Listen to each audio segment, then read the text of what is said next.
Salud, compadres. Un año más. ¿Pero por qué estamos brindando con refresco? Oh, no, se supone que es vino. ¿Cómo vieron el año? La producción no da para más. Pues ya se acabó el año. Y un año que interesante, pues el año de elecciones. Un año muy importante, yo creo que pasaron varias cosas. Yo sí creo que fue el año del Plan C. Ándale. Es un año marcado por las campañas presidenciales, por la elección presidencial, Una cosa interesante de las por el campañas. aparato, por la reforma judicial. Un inédito de las campañas. Por primera vez en toda la historia, las dos principales candidaturas, dos mujeres. No, además fueron campañas muy agitadas y hubo cosas Muy feas. fuertes, feas, hubo guerra sucia. Sí. Bueno, pero eso no fue nada nuevo, ¿eh? No, pero, No nos sorprende, pero sí. pero sí sorprende el nivel. Sí, ¿no? sí. Muy. Y aquí en el Chamuco tenemos un montón de invitados que tocaron el tema. Entonces, ¿por qué no hacemos un recorrido rápido de...? Sí, vamos a verlos. ¿Qué les parece? Acompáñenos. A refrescarnos la memoria. Vámonos. Creo que la gente está en un nivel de politización. A ver, yo no estoy diciendo que las campañas van a ser aburridas y que, híjole, qué mala onda los 5 meses que nos esperan. No, o sea, estoy diciendo que hay retos, ¿no? O sea, que va a haber hay retos de parte de la campaña de Claudia. Y como lo dije, las campañas de continuidad suelen tener más retos porque es más difícil emocionarla con la continuidad. Sí, es más Por otro fácil lado, tener un contrincante así muy claro. tener un contrincante muy claro y un riesgo claro. Y por otro lado, Xóchitl tampoco puede emocionar con el cambio porque su cambio es restauración y es un cambio pues de algo que acabamos de dejar hace apenas 5 años. Entonces tampoco es como para... No lo acabamos de dejar, de lo que venimos huyendo, que es muy Bueno, de distinto. lo que venimos huyendo, pero yo sí creo que ha habido suficientes cambios en estos claro. 5 años como para decir que realmente el neoliberalismo, al menos ideológicamente, sí es algo que ya no está valorado, o sea, ya la gente no lo valora como algo, como un ideal. Entonces, eso siento por un lado. Por otro lado, siento que la gente también está mucho más politizada como para creer las campañas de odio. También creo que Claudia, francamente, me parece una persona que está, digamos, éticamente blindada contra cualquier escándalo. Digamos, lo peor que han podido decir de ella es que su hija tiene una beca de CONACYT. O sea, ese es el gran escándalo. ¿Cómo? Sí, así fue. Su hija tiene una Sí, beca de sí, CONACYT. un ¡Qué privilegio. barbaridad! Y se decían diferente. Y todos son o sea, realmente no hay por dónde le puedas pegar a una candidata que tiene una carrera intachable, la verdad. O sea, cuando no tienes esqueletos en el closet, esas cosas no te afectan, ¿no? Claro. El otro día también en una mesa me decían que nuestro electorado, bueno, el electorado de Morena no era un electorado crítico porque no les pegaban los escándalos. Y pues que los escándalos son tontísimos. O sea, que le dieron moches de... O sea, son cosas que la gente ya no cree, ya no cree tan fácilmente también. Entonces pienso que a mí más bien lo que me va a gustar ver es, por supuesto que van a venir campañas negras y van a venir golpeteos, pero ¿qué tanto efecto van a tener? Hay otra cosa que quería decir cuando estábamos hablando de que el pueblo está politizado y eso hace más difícil estas campañas, digamos, el regreso del neoliberalismo y tal. Y me acordé porque está aquí Milei. Mi amigo. Que por cierto, también eso de Xóchitl, ¿no? Que tiene estas, incluso decía carajo y así como... Sí, le faltó gritar... Le faltó gritar Viva la libertad, pero sí, te da ahí como... Lo gritó, pero como... Dijo la frase, pero en distintos momentos. Ajá, pero sí, exacto. Lo lunes lo dijo. Tomando así atisbos también el discurso de Milei, ¿no? Y una cosa que me llamó mucho la atención hace un tiempo, bueno, cuando fueron las elecciones en Argentina, Hernán Gómez estaba allá y estaba entrevistando gente y a una señora le preguntaba por qué había votado por Milei y ella decía que porque, o sea, le parecía que el enemigo número 1 en ese momento eran las personas que vivían de los programas sociales, ¿no? Y decía, porque ya estuvo bueno de estos planeros, así les llaman, ¿no? Los que reciben dinero del gobierno, porque cobran hasta 2 o 3 planes sociales y ese es dinero nuestro de los trabajadores, ¿no? Entonces, ahí a mí lo que me parece es que para que alguien tenga ese discurso, ¿no? Igual que en otros países tienen los discursos antiinmigrantes, por ejemplo, ¿no? Que son porque los inmigrantes son los que roban el trabajo, los que traen la inseguridad, etcétera.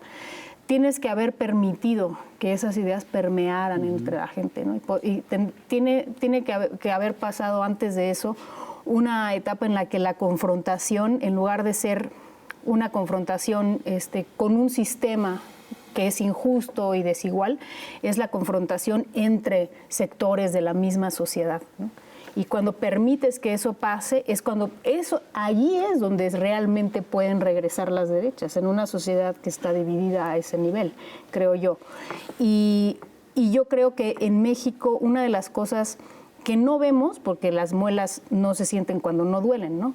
Entonces, una de las cosas que no vemos es que el haber hecho los programas sociales, haberlos elevados a derechos constitucionales, eliminó la posibilidad de esa confrontación entre sectores de la sociedad, entre quienes reciben los apoyos y quienes no los reciben porque no son parte digamos, no son adultos mayores o yo qué sé, y que podrían acusar a aquellos de vivir del erario, ¿no? Que eso es muy común. O sea, el desprecio a las personas que reciben programas sociales es muy común y en México justamente no ha pasado porque son derechos y se ven como derechos constitucionales. Hasta quieren quitarles el voto. Exacto, hay quienes han propuesto, ¿no? Que no tengan derecho a votos y tienen programas sociales, mal favor, ¿verdad? Son universales además, o sea, le vas a quitar a 12 millones de personas el derecho a votar, ¿no? Entonces, me parece que eso ha sido un acierto de la política, pues la verdad es que es un acierto de Andrés Manuel López Obrador, pues que lo diga así, pero el haber impedido que exista ese tipo de rencillas a nivel social, que son por donde al final sí se permean las derechas. ¿Qué estamos viendo? Una campaña hasta ahora en 3 momentos o en 3 capítulos para intentar sembrar la percepción de que el presidente Andrés Manuel López Obrador y la candidata Claudia Sheinbaum están vinculados con el crimen organizado, ¿no?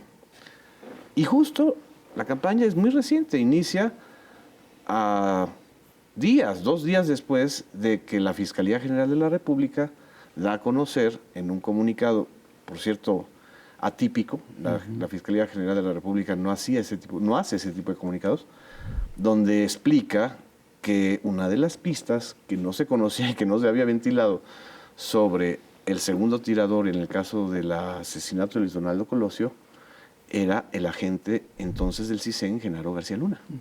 Lo cual te cambia toda la historia. Sí, claro. O sea, te cambia la historia de cómo hay una línea de continuidad entre ese personaje que trasciende los Varios sexenios y no solamente es un sexenio calderonista. ¿Cuánta gente ve la mañanera? Yo calculo con unas 10 millones de personas. Si tú sumas, a ver, te voy a hacer la cuenta.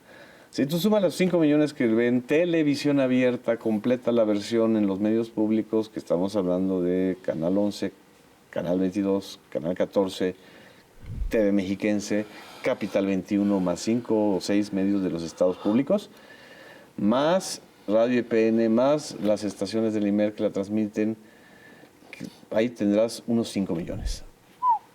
Y luego los como streamer, fácil unos 5 millones en vivo. Es decir, Más los que en lo ven vivo, después eso se interfasan. no lo tiene ni Obama. Eso lo tuvo alguna vez Jacobo Zabludovsky porque no había de otra. Claro, Y la gente no le creía. claro. Exacto. Pero además, en este momento, por eso te digo que calculo unos 10 millones, diario, ¿no? Y en este momento, además, no tienen contrapeso contra eso. No, y tiene la credibilidad, con la Pepa. Y ellos Dices- pensaron que por eso fallaron varios intentos, incluso uno de los intentos antes de toda esta cosa del narcopresidente, pues uno de los intentos fue el tema económico. Sí, claro. O sea, de sembrar la idea de que venía una gran crisis económica, de que nos veíamos abajo y resulta que todos los indicadores están al revés. Compren dólares. Sí, el famoso Chumel, ¿no? Oye, pero entonces frente al desprestigio de los medios corporativos, estos se han tratado de alinear, por ejemplo, en algunos, pues disque en medios independientes o alternativos, como Latinos, que sí ha mantenido un cierto éxito, pues, No, en cuanto a vistas. Latinos yo lo analicé ampliamente con Sabina Berman en el Largo Aliento. O sea, Latinos es un modelo muy peligroso porque además no sabemos de dónde viene su dinero. justo. Está en Delaware, es decir, en un paraíso fiscal. ¿Quién paga toda esa producción? No tiene Es una retorno, producción retorno visible. Es una producción televisiva. Sí, claro, de mucho O dinero. sea, Televisa, nivel Televisa. Sí, de nivel incluso de las producciones norteamericanas. con eficacia, eso hay que admitirlo, son eficaces para dar el golpe, este tonito de Lore de Mola tan ensayado o sea, se han loretizado, es decir, se han vuelto estridentes, mentirosos, gritones, ¿no? Histéricos, Ajá. cínicos, y esa loretización del discurso de los medios privados, pues ahí vemos, bueno, no voy a mencionar más ejemplos, pero ahí vemos a comunicadoras jóvenes que prometían ser grandes periodistas y se volvieron réplicas. No, la pérdida de credibilidad, yo creo que es un problema grave en varios sentidos. En el periodismo, por ejemplo, es un problema porque publicas una cosa que aparentemente tiene un gran impacto, pero si sale de Latinos o si sale de estos medios muy militantes, no lo cree la gente. Por ejemplo, La Casa Gris tuvo un impacto en redes de 16 millones de reproducciones. La campaña de narcopresidente AMLO, 140 millones en 3 días. No. Por eso les digo que no hay un antecedente en América Latina de una campaña tan sucia. López Obrador lo ha cotorreado en la mañanera y los conductores, digamos, simpatizantes con la oposición, dicen, ¿cómo le da alas a esa campaña? No, es que si no pone su posición, Exacto. lo hubieran arrasado. Exacto. Tiene que poner su posición para hacer valer su influencia en el 60-70% de los mexicanos. ¿Qué es lo que ha hecho todo el sexenio con la mañanera? Utilizando la mañanera. Lo que parecía un error de comunicación en otros años, Era un acierto. el presidente dice, pues es que, ¿quién me defiende? ¿Yo? Pues sí. Porque no hay una influencia mayor que la de él y de unos cuantos. Y porque no hay nada que sustente todo eso, además. No hay nada que obviamente. sustente No eso. existe un reflejo en la realidad.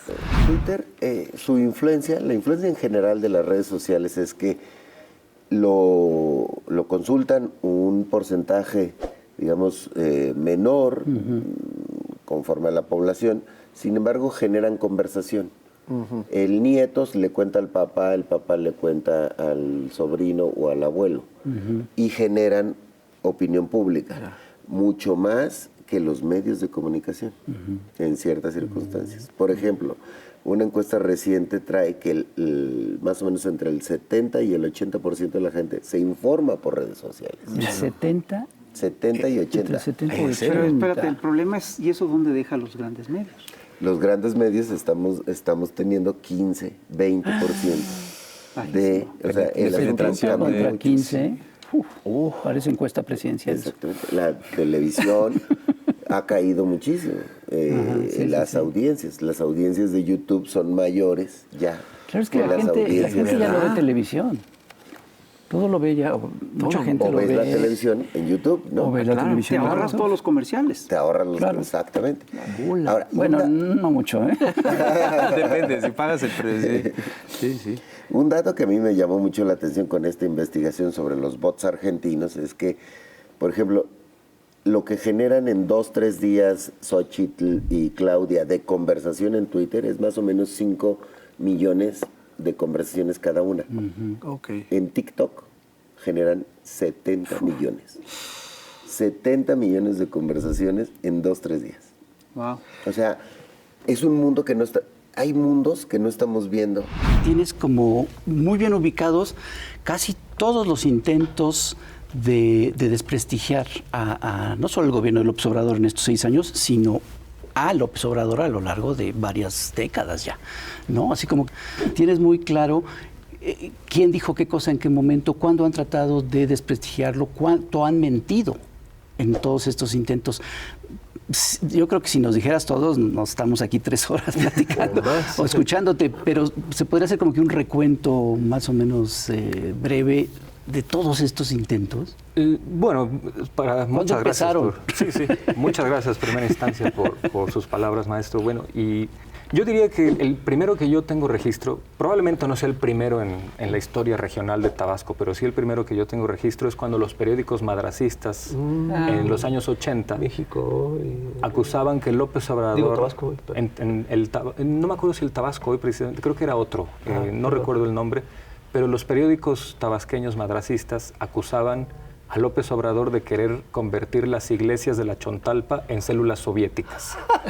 Entonces, ese es... Pero es que no suena muy parecido a lo que siguen diciendo ahora. Por supuesto, es que el discurso... de eso a la campaña de TV Azteca en contra de los libros de texto, no hay diferencia. Alguna. Está impresionante. En Tabasco eso tenía ecos porque Felipe Garrido Canaval, uno de los gobernadores históricos de Tabasco, sí había hecho cosas bastante salvajes, por ejemplo, que sacaba a los santos sacaba a los santos de las iglesias y los fusilaba. Entonces tenía esa repercusión. Sí, pero igual era ridículo. Sí. Garrido Canaval era un referente del llamado jacobinismo en Tabasco por ser absolutamente anticlerical. Y pues eso desde luego que permeaba en la cultura política tabasqueña, aunque eso estaba en todo el país, ¿no? Eran tiempos de la Guerra Fría donde estas acusaciones tenían una sorpresiva resonancia en ciertos sectores, convencidos de que en Tabasco, en medio del trópico, los soviéticos siberianos tenían algún interés, ¿no? Mucha diferencia de eso a lo que dijeron los Krause en 2018 con la trama rusa, no hay. El mismo nivel de pensamiento de Madrazo y Krause se ha mantenido por muchos años. Hay unas que no se les puede atribuir un emisario preciso, pero podemos responsabilizar al gobierno de Fox y Calderón de hacerlas porque se enviaban desde la Secretaría de Gobernación, tanto de Fox como de Calderón. Jaime Avilés en 2007 alguna vez denunció que el responsable de esta área que mandaba correos apócrifos en contra de López Obrador era Abraham González Ulleda. Y las cosas que mandaban ahí, como eran apócrifas, como no tenían emisor, pues eran absolutamente pasquines delirantes. Ahí acusaron que López Obrador vivía de día en Copilco, pero en la noche tenía una mansión en las Lomas. Que tenía un túnel. Un túnel para irse. Y bueno, a juzgar por quién gobernaba, yo creo que sí decían eso esperando que alguien lo creyera. Porque si alguien dice eso en el discurso público, no es casual que a partir de 2018, tras el sacudimiento electoral inédito, sin precedentes en México, que fue la victoria de López Obrador con 30 millones de votos, los partidos de la oposición hayan quedado pues noqueados, ¿no? No enterrados políticamente, pero sí noqueados. Aturdidos completamente, debilitados. Y es muy, muy revelador que ese hueco que dejaron estos partidos en crisis se quiso llenar a través de periodistas golpeadores, como fue el Reforma dirigido por Juan Pardinas, y por un empresario de no muchas luces como Claudio X. González. Que bueno. Qué elegante. Sí. No, sí, es fascinante. Sí. Bueno, es que... No muchas. A mí me da la impresión de que la estrategia de Claudio X. González es más similar a la del coyote contra el correcaminos. Sí, claro. Porque ha persistido en lo mismo. Ha persistido en lo mismo. Usar notas falsas, gritar corrupción sin documentarla y pues hacer un llamado a que los partidos debilitados se unan para ver si uniendo desprestigios se logra cierto prestigio, cuando quizá hubiera sido más fácil para estos partidos procesar por sí mismos sus negativos sin unirse y pensar en mediano plazo o a largo plazo para construir una mejor oposición.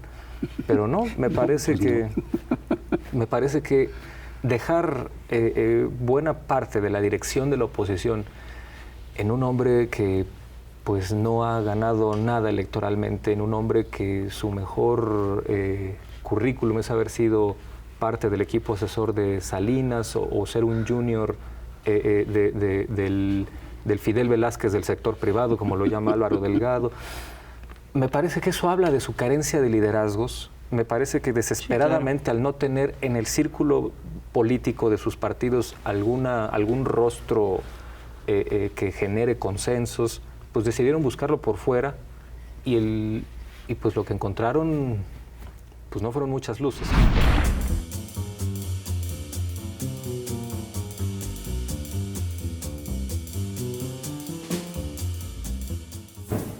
Querido electorado, ¿cómo te me va en esta semana de lloradera? Algunas personas lloran porque se nos va Andrés Manuel, el mejor presidente de los últimos tiempos. Otras lloran por las reformas que arrebatan privilegios. Y otras tantas lloran porque son machinas y les duele la A de presidenta. Ha sido una semana de nostalgia y de mirar al futuro, esperando que la continuidad del segundo gobierno de la izquierda consolide la vida digna. Casi un cuarto de siglo después, vamos viendo que, con voluntad política y por demanda popular, sí que se puede empezar a dejar atrás el neoliberalismo, que Vivian Forrester bien llamó el horror económico. ¿Qué otro modelo es posible, aunque se quejen los ultra ricos, responsables junto a sus gerentes prianistas de convertir a este país riquísimo en un país de pobres? Pero por el bien de todos, primero las pobres también, que haber deudas históricas, haylas, con mucho aún por hacer por la mitad de la población. Esperadísimos los nuevos programas sociales estilo sistema de cuidados, como los apoyos a las mujeres de 60 y más o la atención en casa a adultos y adultas mayores en lo nacional. Y más utopías en Ciudad de México, gran proyecto que queremos en todas las entidades. Pendientes para garantizar el acceso a todos los derechos humanos de las mujeres son las persistentes brechas alimentarias, de salud, económica y la salarial. Sobre el tema, la propuesta de las 40 horas laborales le vendría muy bien a las madres trabajadoras y sus hijas e hijos al disponer de más tiempo de calidad en familia. Esperadas de igual manera más escuelas y universidades Rosario Castellanos con programas que tienen la necesaria visión feminista. Y hablando de transformaciones, el movimiento feminista es, por sí mismo, transformación y motor de cambios sociales en el mundo mundial. Se sabe. Considerando los pendientes más terribles de la agenda feminista, el Congreso deberá cumplirnos con mayor presupuesto para combatir la violencia machista, especial y urgentemente los feminicidios, la trata y explotación sexual, la explotación reproductiva y la pedofilia que se disfraza de matrimonio infantil. Agenda harto realizable, pues con todo gusto vimos que los congresos atendieron nuestra voluntad popular y votaron para eliminar privilegios en el caso de la reforma judicial e igualmente le exigimos todos los derechos para todas las mexicanas con la ILE, interrupción legal del embarazo, en toda la nación. Los estamos viendo para que no se sigan haciendo guajes. Esta nueva etapa histórica e inédita con el gobierno de Claudia Sheinbaum abre nuevos horizontes para enfrentar estas patriarcalísimas problemáticas para bien de las mexicanas y por natural extensión de todas las familias de México. Hasta siempre, presidente, y bienvenida, presidenta.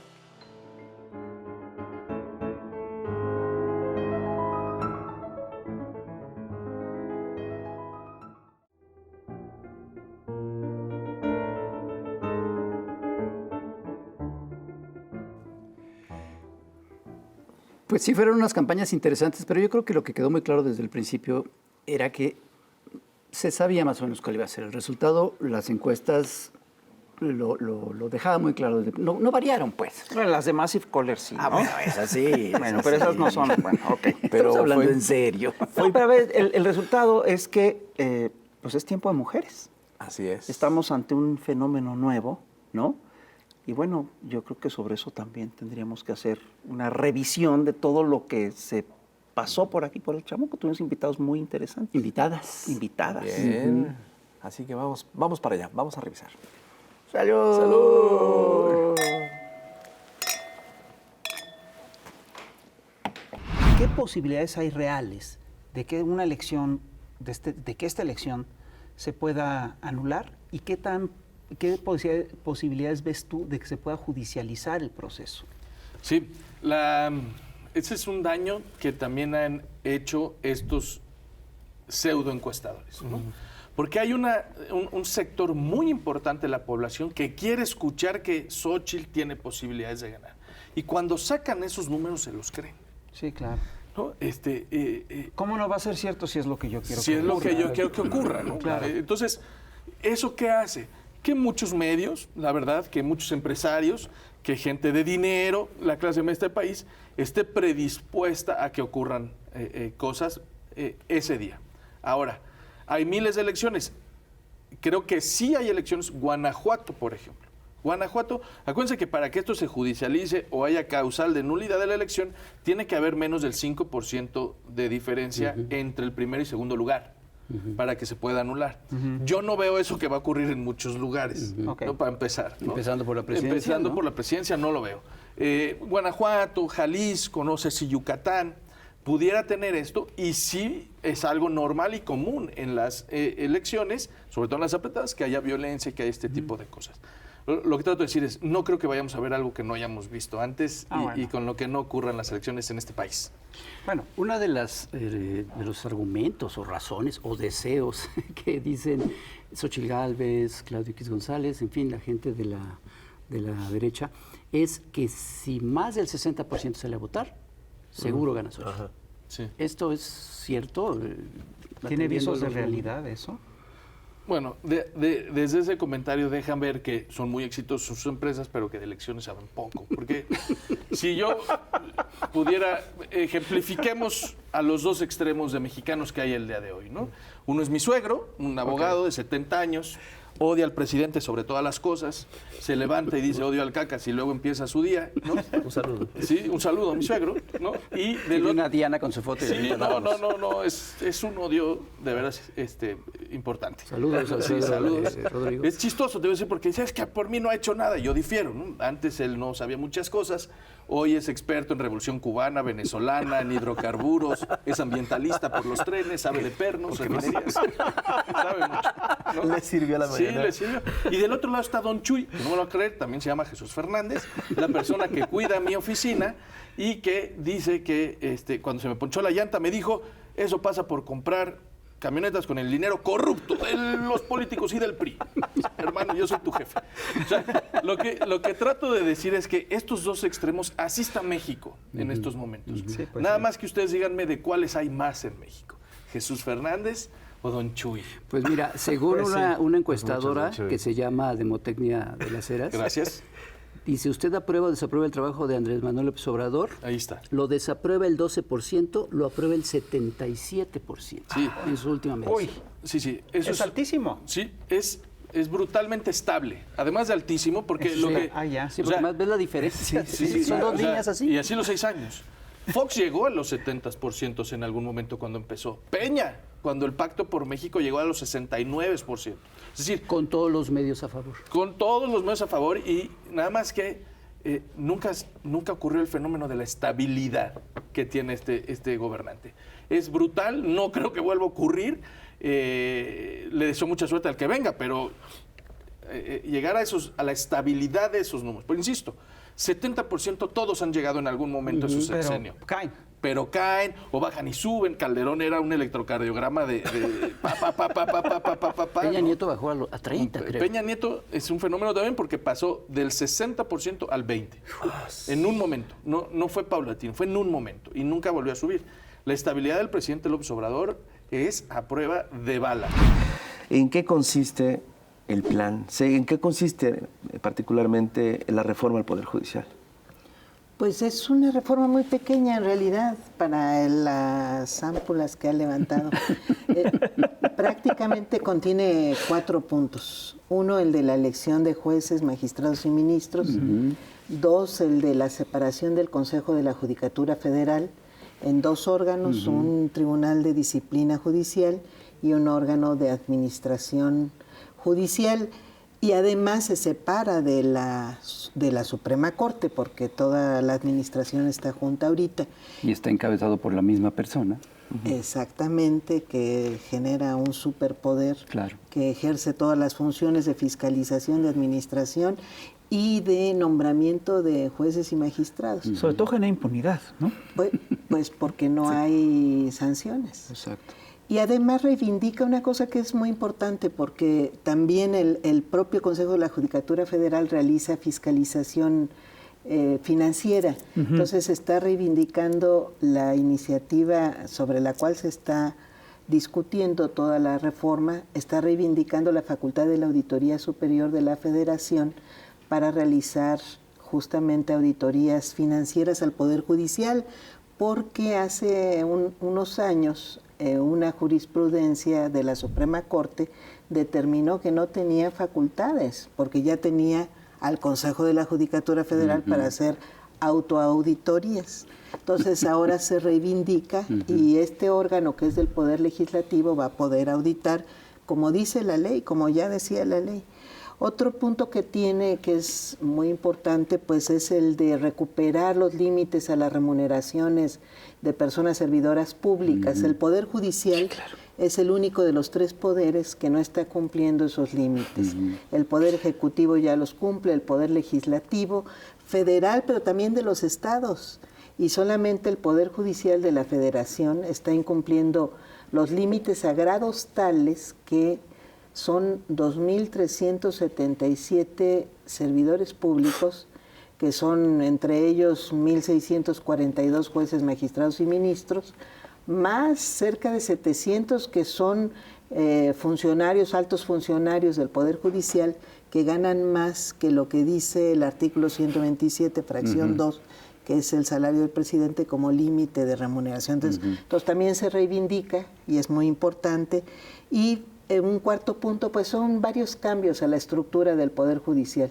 Se disminuye el número de ministros, se eliminan 2 salas, son algunos cambios, y también se le ponen límites a sus interpretaciones, que eso es muy importante, porque hay una discrecionalidad que raya en la arbitrariedad a la hora de interpretar la ley en general o las leyes, pero peor aún a la hora de interpretar la Constitución, que debería ser nuestro límite máximo, y bueno, se está interpretando a grados tales que se llega a negar o se llega a decidir no cumplir con artículos como ese.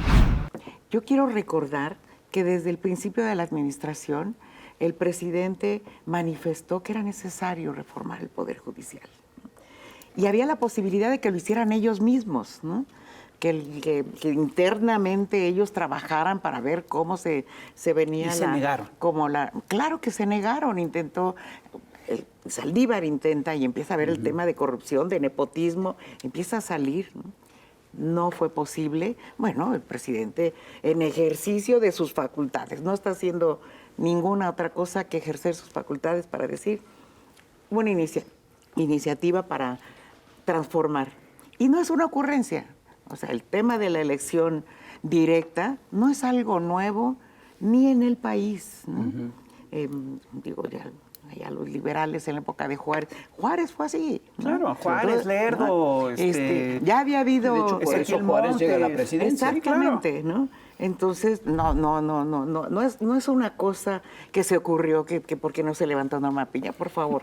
No, es mucho más trascendental, tiene mucho más historia y tiene mucho más perspectiva.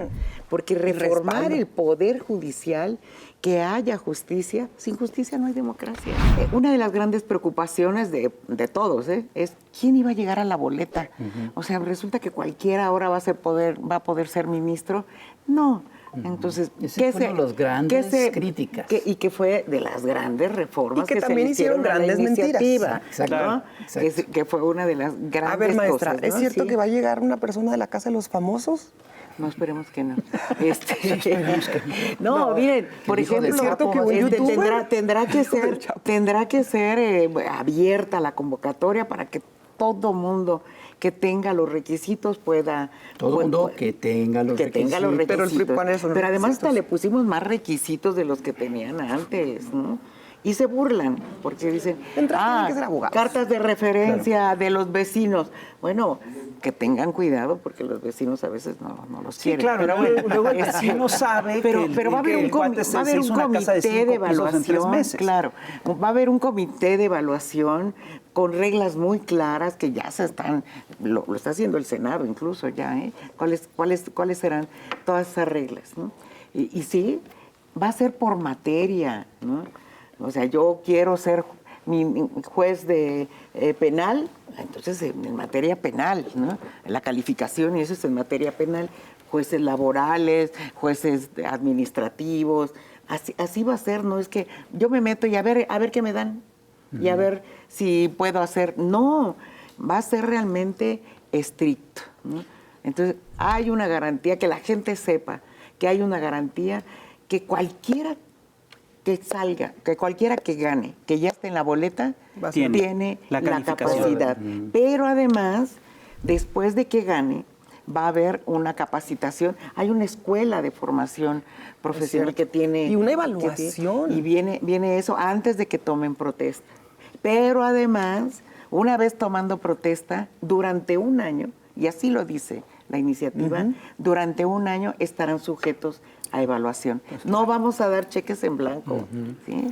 Y si no cumplen la evaluación, incluso pueden ser removidos. Pueden ser removidos. Y también dejar en claro que no hay ninguna afectación a los trabajadores. Es lo que te iba a preguntar, porque también se manejó mucho de eso. Es que de hecho el dictamen en ningún momento toca absolutamente nada con respecto a derechos laborales, en absoluto. Pero lo que sí tuvimos que hacer es asegurarnos y sí poner que no tocaba, que no se afectaba ningún tipo de derecho laboral, o que se aseguraba. Está clarísimo. Que se asegura incluso el presupuesto. Afecta, sino que se garantiza. Se garantiza. Y antes de terminar, vamos a escuchar una rola para los jóvenes y que me digan si no les gusta esto que les vamos a poner. Yo no soy presumida, pero ¿de qué sirve mi humilde opinión contra la de las encuestas?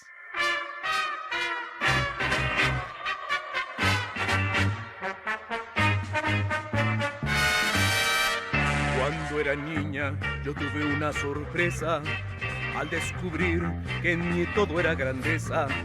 No me resigno a que toda mi hermosura no se corone con mi candidatura. Soy tan hermosa, ya lo ven, soy izquierdosa, yo lo sé. Soy empresaria, plebe india, soy troscosa. Soy exitosa, yo lo sé, soy cosa hermosa, miren bien. Soy cosa fina, soy la Xochitl gelatina. No me decido a guardarme todavía. Sería egoísta arruinar así las vidas de esas personas que votan en rediles porque me han visto vestida con huipiles. Soy tan hermosa, ya lo ven, soy izquierdosa, yo lo sé. Soy empresaria, plebe india, soy troscosa. Soy exitosa, yo lo sé, soy millonaria, miren bien. Soy cosa fina, soy la Xochitl gelatina. ¡Ahí! Es tan hermosa, ya lo ven, es tan graciosa, yo lo sé. Es primorosa, bella y linda y exitosa. Yo lo sé. Es exquisita, es tan trotskista. Esta es mi niña, es mi Xochitl gelatina. Porque Dios mío, me hiciste tan perfecta. Porque Señor, mi fortuna no es tan recta. Yo sufro tanto por ser tan diferente. Yo quiero ser presidenta de la gente. Soy tan hermosa, ya lo ven, soy izquierdosa, yo lo sé. Soy empresaria, plebe india, soy troscosa. Soy exitosa, yo lo sé. Soy millonaria, miren bien. Soy cosa fina, soy la Xochitl gelatina. ¡Ahí! Es tan hermosa, ya lo ven, Debe. es tan graciosa, Venga, miren bien. Claudio. Es primorosa, bella, linda y exitosa. Es exquisita, Yo lo sé. es tan Ecuánime, trotskista. padre. Esta es mi niña, es mi Xochitl gelatina. ¡Ahí! La, la, la, la, la, la, la, la, la, la, la, la, candidataza, feminidata. Claudio, ecuánime.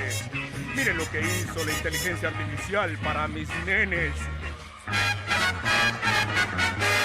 ¡Ahí!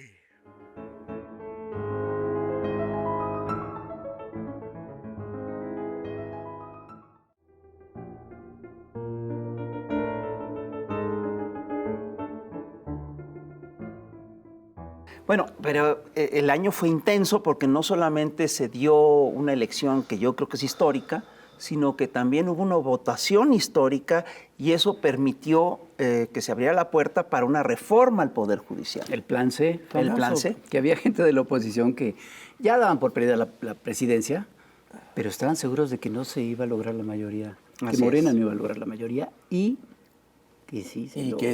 Pero las patadas de ahogado del Poder Judicial estuvieron a la orden del día con una furia inédita. Se les iban ocurriendo una y otra manera de intentar echar atrás. Claro, esto y la otra cosa, de repente hay un sector que todavía finca sus esperanzas en la elección en Estados Unidos. Cierto. Entonces, ¿por qué no revisamos? Donald Trump es la gran esperanza de México, Ahora, según Cuadri. Según, así es. El nuevo candidato. Vamos a ver. Tuvimos buenos programas sobre las elecciones en Estados Unidos. Buenísimos y vamos a verlos a continuación. Yo creo que no necesariamente fue sorpresa, ¿no? Pero sí pasó algo muy, muy grave, ¿no? Que va a tener consecuencias severas dentro y fuera del país, ¿no? Y literalmente se eligió a una persona que todos conocemos, pero que es un dirigente, una persona mediocre, ¿no? Donald Trump. Pero que tiene un instinto político impresionante, ¿no?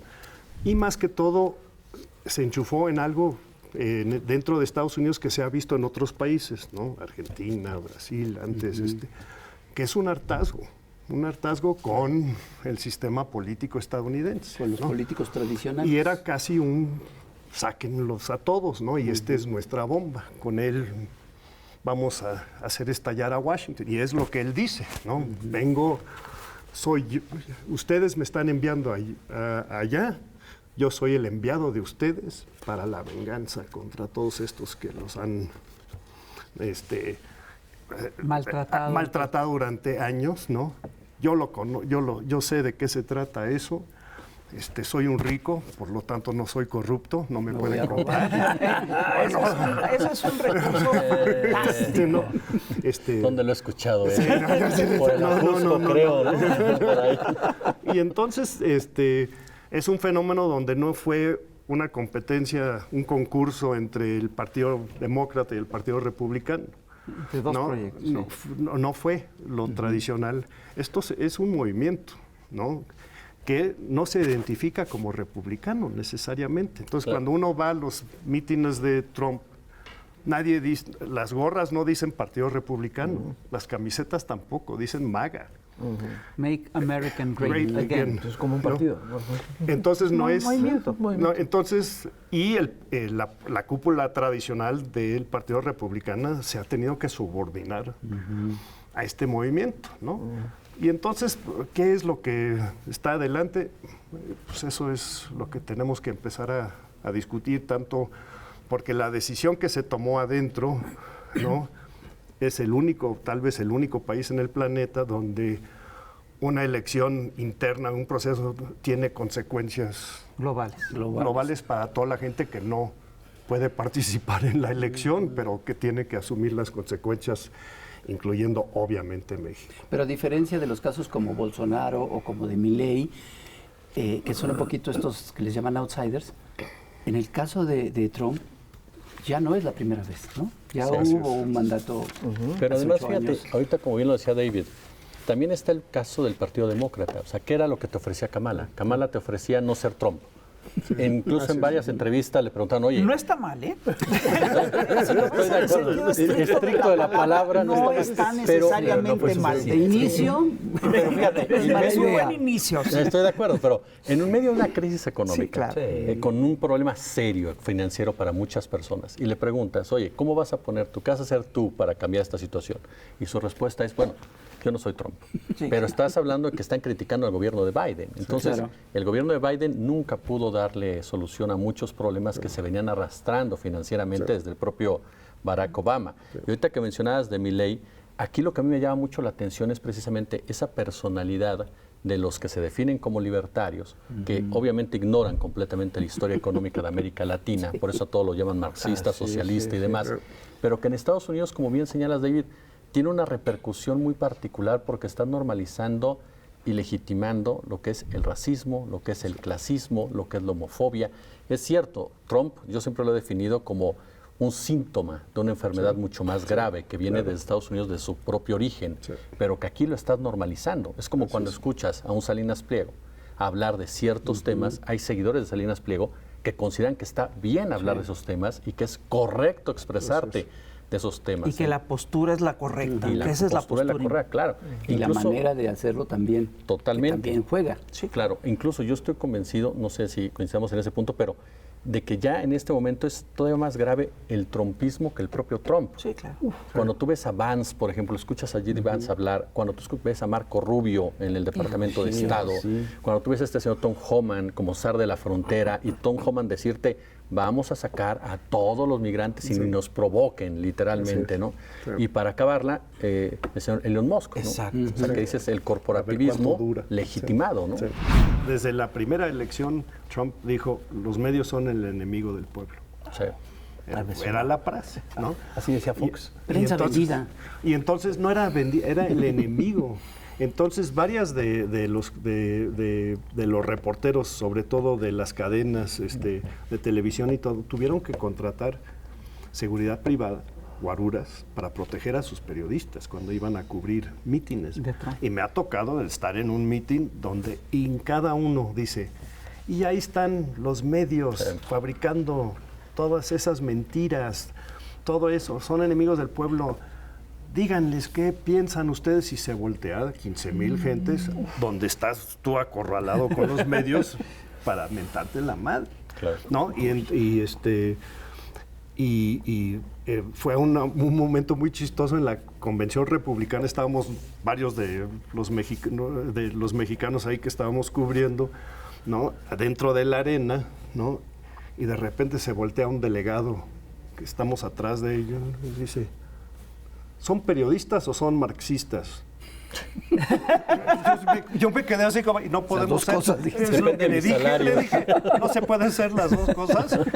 Y ahí sí se quedó un poco así como que, mejor me volteo, ¿no? Y otros que en otra noche se voltearon y dicen, ya dejen de hablar español, stop speaking Spanish. This is English. ¿No? Pero, y les dices que eres, o sea, cubrir a Trump, las dos cosas que no debes de ser es ser periodista y ser mexicano. Cuando combinas las dos cosas. Oye, tengo malas noticias. Y hablando de esto, hay una cosa que es muy delicada, y es que al final de cuentas la elección de Trump sí afecta directamente a México. Claro. Y lo vimos en este debate que ya se planteó, ¿no? Que él planteó cuando dice que le va a poner un arancel del 25% a los productos mexicanos y que va a cerrar la frontera. Y todo eso, a ver, varias preguntas. ¿Qué tan factible es que lo haga? ¿Sí? Y la otra cosa es, ¿qué implicaciones tiene el que ande utilizando este discurso, Jesús? Bueno, yo de entrada te diría, si lo haces, das un tiro en el pie. O sea, contraes la economía a menos 3.6 a 7%, a menos 7%. Si tú expulsas a 13 millones de personas, ¿dónde quedan los trabajos en que ellos se desarrollan? Porque están en sectores claves de la economía. La Son construcción. hostelería, construcción, o sea, no es servicios, o sea, no es como se vio en pandemia. Como se vio en pandemia, o sea, no es una decisión que realmente pudiera beneficiar en algo a los propios Estados Unidos. Así es. A mí mi gran pregunta es si le interesa realmente eso, si está capacitado él y su equipo de trabajo para entender la gravedad de cada una de sus decisiones. O sea, es discurso de campaña. O es un discurso de campaña. Porque eso es algo que no podemos dejar de lado. O sea, Trump se manifiesta muchas veces de esa forma. Da el primer manotazo, espera a ver cuál es la respuesta y actúa de manera distinta.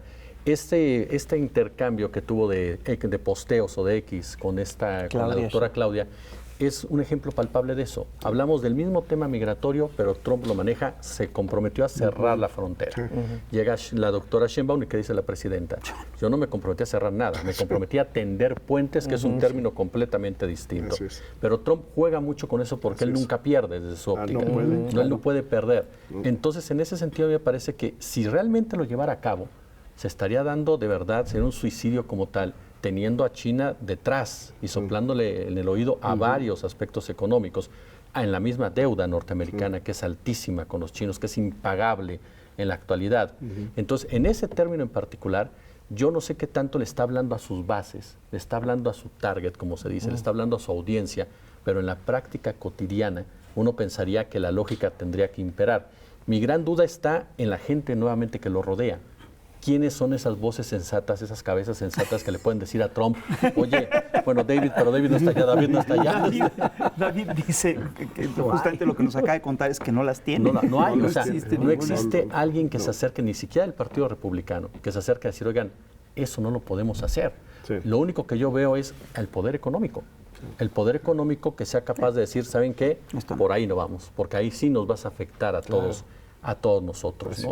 Entonces yo sí veo mucho en el caso de Trump todavía un techo, digámosle así, de desarrollo de la charla, de la discusión. Va a haber episodios de estos muchísimos de aquí en adelante y por eso yo sí destaco el papel de la doctora Sheinbaum. Yo creo que la presidenta se paró muy firme.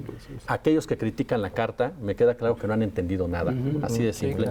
Había una necesidad de responder rápido, había una necesidad de responder de manera fehaciente, de manera clara de lo que se trataba. Públicamente. Y públicamente, claro. Porque hay gente que te dice, ¿por qué lo hizo público? Porque de eso se trataba, de fijar tu postura para que no apareciera el otro diciendo algo que no sucedió. Entonces, yo concluiría con eso. Yo creo que ante un bully, como se le define a Trump, cierto, habrá gente que te diga tienes que ser obsequioso, ¿no? Así ha habido gente y será su estrategia, pero así nos fue, así nos fue, Pepe, así nos fue en el país. Hoy, en Universos Paralelos, escucharemos un episodio de La Tremenda Suprema Corte. Audiencia pública. El tremendo juez de la tremenda corte, le encantará Carranclán, va a resolver un tremendo caso. ¿Qué caso tenemos para hoy? El caso de unos jueces que no quieren respetar la ley. Eso es muy grave. Vengan los implicados en este caso de constitucionalicidio. ¿Quién es el acusador? La jueza Luz María Norma Piña y el juez Tres Potilaines. Nada, chico, que unos pelados votaron por un plan C que pedía cambiar la Constitución para democratizar el aparato de justicia y que los jueces no podamos ya ni anular leyes, ni liberar delincuentes, ni amparar evasores fiscales, ni cobrar salarios ofensivos, ni hacer guerra judicial. ¿Y cómo es eso? ¿Cuántos son? Unos 36 millones de pelados. Pónganles 36 millones de multa a esos pelados. ¿Y qué pasó después? Pues mira, chico, es que la ley ya fue aprobada por mayoría calificada en la Cámara de Diputados y en la Cámara de Senadores. Entonces, si la aprobó el Congreso, esa ley ya es constitucional y la tenemos que acatar. Y llevamos años diciendo que la ley es la ley. Y ni modo que no la vayamos a cumplir solo porque no nos gusta. Pero es que esa ley no nos gusta ni tantito. ¡Ni tantito! ¡Ni a mí! Secretario, póngame a los trabajadores del Poder Judicial en paro y dígales a los jueces que manden un montón de amparos constitucionales que vamos a aceptar. Con todo eso, podremos sacar una serie de dictámenes para anular la nueva Constitución. Y así podemos seguir con los fideicomisos y ganar más que la presidenta. Pero entonces, ¿nos estamos pasando por el arco de triunfo la ley? 1,000 pesos de multa al secretario por cuestionar mis sabias decisiones. Y nos estamos brincando a la presidenta. Pónganle 10,000 pesos de multa a la presidenta para que vea quién manda en esta corte. Y nos estamos brincando al Congreso. Y 1,000 millones de pesos de multa al Congreso por aprobar esas mentadas leyes y otros 1,000 por legislar esas mentadas.